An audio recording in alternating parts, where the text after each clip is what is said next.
Question 36. Which of the following is the most likely underlying cause of this patient's current findings? Autoimmune hepatitis, Crohn's disease, primary sclerosing. Okay, so it looks like all GI. 28-year-old man presents with progressive fatigue, generalized pruritus, and intermittent right upper quadrant discomfort. He's also noticed loose stools with streaks of blood over the past year. Okay, loose stools with streaks of blood is always important, which he attributed to hemorrhoids. Okay, never trust the patient, but it could be. It could just be hemorrhoids. He reports 10 pounds of unintentional weight loss and, okay, 10 pounds of weight loss is scary. Occasional joint stiffness and eye irritation. So this sounds like a multi-system process, whatever's happening here. He takes no meds and denies alcohol or drug use. On exam, he has mild scleral icterus and right upper quadrant tenderness. Imaging shows multifocal strictures and dilations of the intrahepatic and extrahepatic biliary ducts. Okay, so that's important. So intra and extrahepatic biliary ducts. So they're really giving us the whole bag here, what's happening. I think this question could be written in such a way that it excludes the imaging findings and you could still figure out what's going on.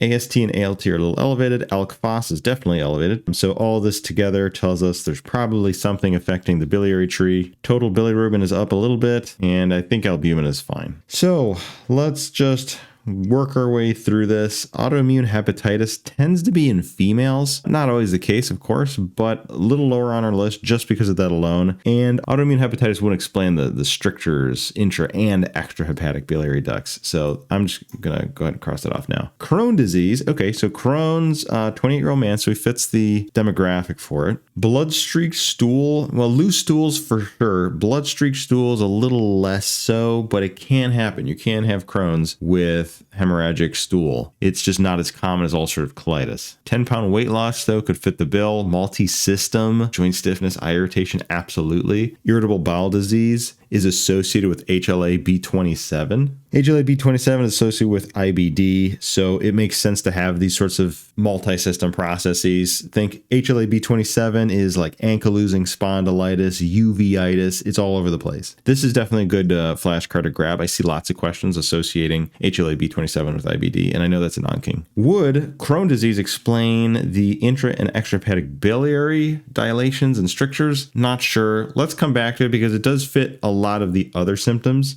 just not that and the blood. But again, blood can't happen. So I'm not going to cross it off yet. PSC, primary sclerosing cholangitis. I'm pretty sure that is just verbatim what intra and extrahepatic is. So I'm going to lean a little more towards PSC. I'm just, again, hold Crohn's in there for now. But, PSC, yes, that makes sense for the strictures. But does that explain the diarrhea with the blood and the weight loss and the multi-system?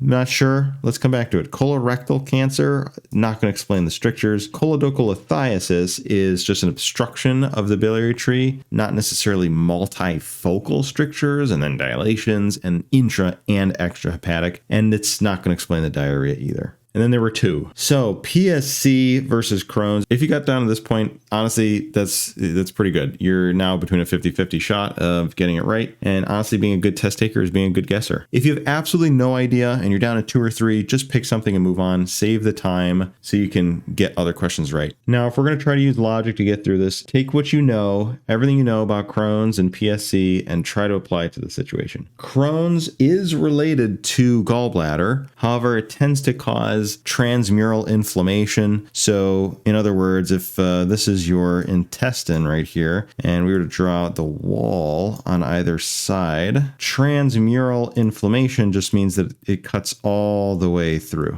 as opposed to maybe just submucosal inflammation, something that would just scratch the surface. We're going all the way through. So if you have intestine that's touching your gallbladder, well, that inflammation could work its way into the gallbladder and essentially cut a hole between the two. So you could form a fistula here between the two. And so you might get gallstone ileus if a stone forms in the gallbladder, makes its way into the intestines, and then gets stuck at the ileocecal valve. That is pretty much the extent of this. Maybe you see some gas in the gallbladder and the biliary tree, but not strictures and intra and extrahepatic biliary duct. That is textbook definition primary sclerosing cholangitis. Even though everything else makes sense except for maybe the blood in the stool, PSC is a better answer to explain this last sentence. So I would pick it based off of that alone. And again, the blood doesn't quite make sense. The real correlation here, PSC is associated with ulcerative colitis. So it's very close. That's why it looks so similar. All right, you could definitely have mistaken this for Crohn's, but ulcerative colitis is associated with PSC. This is a very common connection that I see all the time in test questions. So make sure you have an Anki card on this, and then just make sure everything else makes sense, how we were able to discern irritable bowel disease and HLA-B27. Great high yield stuff here. Add it to Anki. So the correct answer is C, primary sclerosing cholangitis.